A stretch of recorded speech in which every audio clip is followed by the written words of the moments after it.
Kwaba, welcome to this week's edition of Ghana in Focus with myself, Kwame, Ghanaian writer, broadcaster, journalist, podcaster, and entrepreneur. And this week's episode of Ghana in Focus is part 6, looking about relationships in Ghana. I'm going to expose what some Ghanaian women are hiding from their partners. So this is a very, very intriguing edition of Ghana in Focus. Relationships Part 6, exposing what some Ghanaian women are hiding from their partners. And this is important, particularly if you, as a diaspora man, African American or African from Jamaica, from UK, wherever you are wanting to come to Ghana to find marriage. Yep. So I'm going to expose something that you need to be careful of when entering into a relationship with a Ghanaian woman, because most of them keep something hidden from these partners, particularly if you are from the diaspora. And I'm going to expose what they're hiding so that you eyes open when you enter into a relationship with a Ghanaian woman. All right, okay. So before we start the podcast, just to make you aware that we are on YouTube. So please subscribe to Ghana Africa in Focus on YouTube.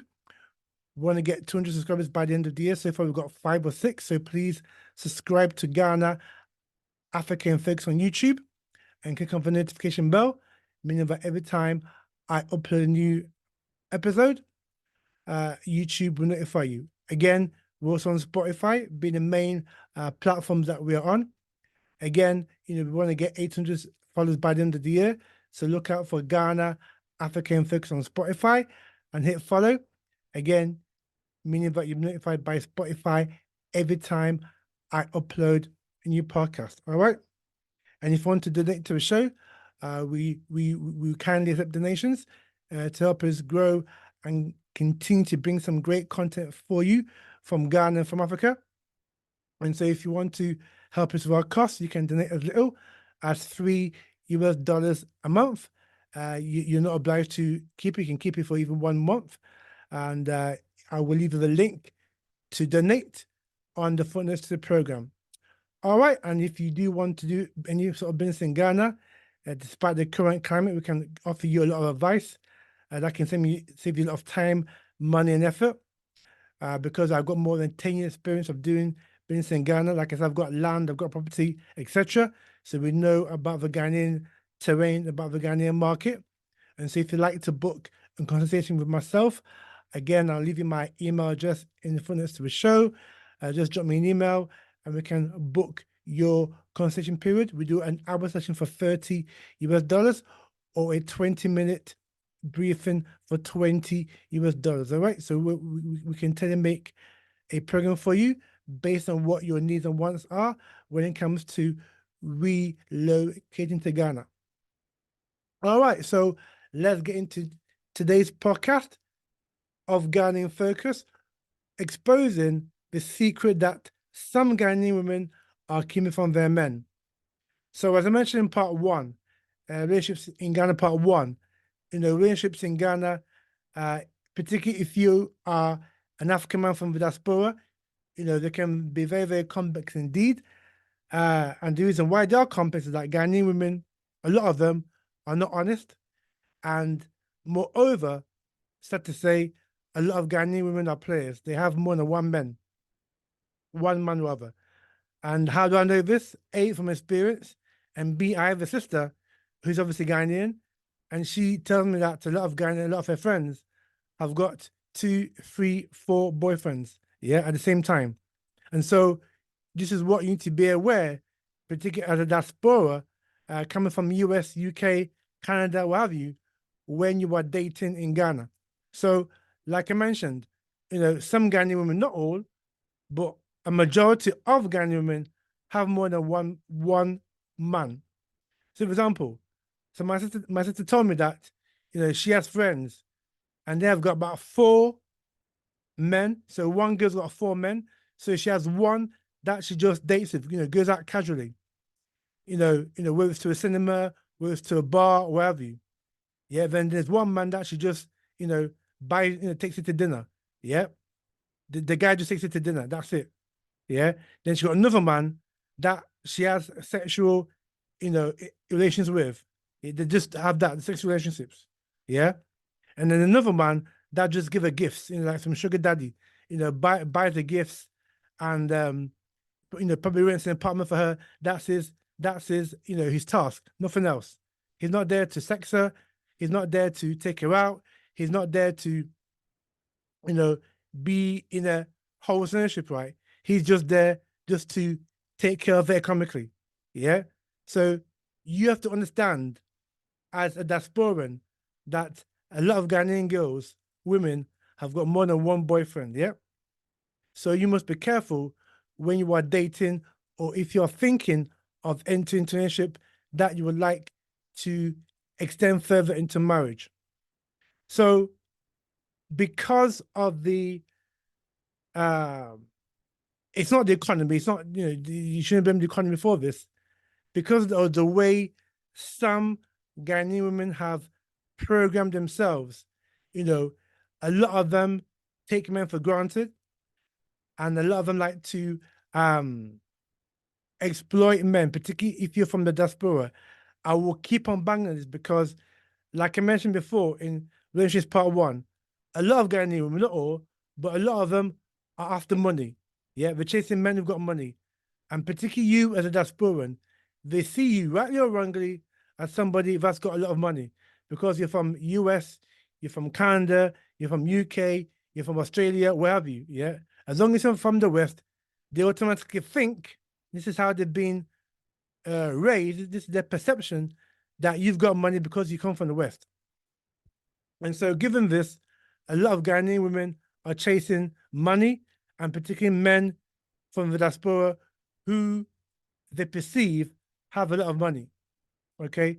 So because of this, it's made some Ghanaian women, those who chase money, very, very cold. They don't really want to understand, and enter into a fruitful, meaningful dialogue that will also integrate a fruitful, meaningful relationship, wholesome relationship. Because, they're after material possessions and they're after money. And so given this, and like I said also, because of the way some Ghanaian got more than one man, a lot of Ghanaian women have sex with the one guy and then have another guy that they're dealing with, yeah, as some kind of relationship, yeah. And so the secret I'm exposing right now is this. A lot of Ghanaian women, right, have got babies, but the partner or the husband that they've married is not the baby father. I know for a fact, because this nearly happened to me. I know for a fact, right, that there are many Ghanaian women, right, who are married to men, and those men are not the original fathers of those babies that they've got. Yeah? Because Ghanaian women are very, very slippery, they're very, very trickery. Right? Like I said, I've nearly experienced this myself. One girl that I was dating, right, she blatantly, openly said that if I didn't have sex with her, right, she would sex someone else. I want to say that again. One girl that I used to date in Ghana, right, openly, blatantly told me that if I did not have sex with her, she'll find someone else to have sex with. Now think about that now. Now, if she can say that to me as a man, you don't think she's doing that already? So you think I'm the only one that she's dealing with? You think I'm the only one that is giving her sex? Hmm? Think about it now, brothers. And this is behavior of a lot of Ghanaian women. To the extent that, like I said, there's a lot of Ghanaian men who don't even know that some of the children that they think is theirs are not theirs. I want to say that again. A lot of Ghanaian men, and I know some of them, a lot of Ghanaian men who think that the children that they have with that woman are theirs, but they're not theirs. Because, like I said, a lot of Ghanaian women are players. They are big time players, and after money. The long and short of it is that they're after money. and then what they can get with that. So whether it's material things, whether it's a car, renting an apartment, material possessions, cash, what have you, that is what they're after. And so, having sex with them, right? It may sound as crude as it is, it's like a business transaction. Because, like I said in Relationships in Ghana Part 1, dating in Ghana is not like dating in the US, UK, other Western countries. Totally different. Yeah. Because the women are different in Ghana. A lot of them, particularly, those born and bred in Ghana. Yeah. I'm not talking about Nigerians or Ivorians or Gambians or, other African nationals who live in Ghana. But even they copy the Ghanaian sort of mentality. But I'm talking about Ghanaian women born and bred in Ghana, yeah, of Ghanaian parentage. Those girls are very, very, opportunist. A lot of them are chasing money. A lot of them after money, and a lot of them are, really manipulating men for their own material agenda. Like I said before, there's even, you know, uh, not a saying, but there are some girls in Ghana who are known as slay queens, yeah? And those women openly go out to take other women's husbands or boyfriends, yeah, because of this money, material possession that they're after, yeah. So those are the worst type of Ghanaian women, these slave queens. But unless you're smart as a black man from the diaspora, yeah, unless you're very, very astute, you will not recognize this because you don't know, A, you don't know Ghanaian women, and B, you don't understand the nuances of dating in Ghana and the relationship in Ghana. And so you got to be very, very careful when dating and having a relationship with a Ghanaian woman because she can lead you up the garden path. To the extent that, like I said, if you were to marry her, right, she could say, I'm pregnant, right, even though you may have been with her 1 or 2 times, but that child ain't your child. That child is somebody else's child. But because she sees you as a meal ticket or as somebody that can fulfill her material needs, she's going to crack onto you, right, and say that this is your child. And so what happens in some cases that some men that are canny and not got their head screwed on, some of these men will have paternity tests to see if they are the real father of that child that Ghanaian girl says is his. And the results of some of these paternity tests have bear witness to the fact that the Ghanaian men or some of the men that these Ghanaian women are dating are not the fathers, are not the biological fathers of the children that the woman says they're theirs.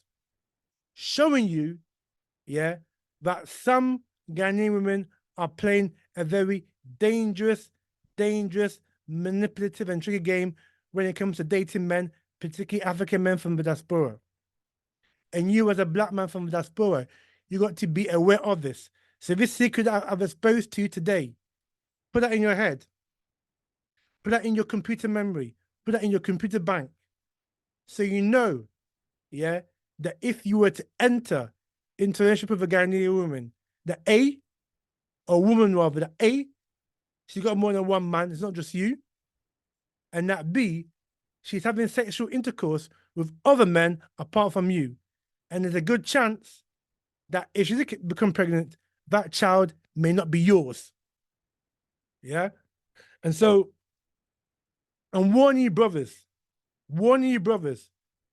from the diaspora in particular, because we know our women. We know women. And like I said, I got experience of dealing with Ghanaian women. So we know what we're talking about. I know what I'm talking about because I've witnessed it and I've seen it near firsthand. And they got caught out. Yeah. Because even one girl said to me that, one girl later at a time said to me that, oh, she was pregnant.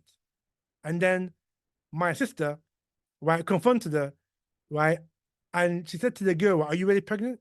And she says, no, right? And she says that I was only doing it, right, to, for him to be with me so that he can take me to Europe. You see the mentality of our women, of some Ghanaian women. So brothers, be very, very careful when dating Ghana. All right, because if you don't do your due diligence, and I'm afraid you got to be like a private detective to source out and filter out a lot of these Ghanaian women, because like I said, you are not the only one that she's dating. She's got 3 or 4 others apart from you who she's seen on the side. And like I said before, Ghanaian women have got very, very sweet mouth. Very, very, very sweet mouth. And they can seduce you, right? Particularly issues that you're falling for her, right? She can seduce you, right, into believing every word that he's saying. Again, I'm talking to you from experience from experience. And like the African proverb goes, experience is the best teacher. Yeah. And so, like I said, brothers, be aware of the nature of some of the Ghanaian girls that are out of there that you want to encounter into a relationship that you want to take further. All right? Because if you don't do your intelligence, yeah, you have a shock and you could be fathering somebody else's child. All right. So this has been a sort of quick edition of Ghanaian Focus, exposing the secret that some Ghanaian women are hiding from their partners. So I hope that you found this podcast useful and that it can help you in terms of trying to get a very, very good woman that you can call your life partner and somebody that you could feel to be married. Because like I said, dating in Ghana is a completely different kettle of fish as compared to dating in the West. All right. So if you've liked this podcast, please share to your friends, your family, social media networks. Subscribe to Ghana African Focus on YouTube. Subscribe to Ghana African Focus on Spotify. And like I said, if you want to donate to the show, please do. The link is there in the footnotes to the show. And donate as little as $3 a month. All right. And so for myself, Kwame, and from all the crew here on Ghanaian Focus, is thank you very much for listening. And in part 2, or next week's edition of Ghanaian Focus, I will tell you why I am against interracial or biracial relationships, yeah? Because I'm not into that. My wife is African, Ghanaian. So I'm not into dating outside my race. And I'll tell you why in next week's edition of Ghana African Focus, all right? So from myself, Kwame, and from all the crew here on Ghana Focus, thank you very much for listening, and we'll see you in the next edition of Ghana in Focus.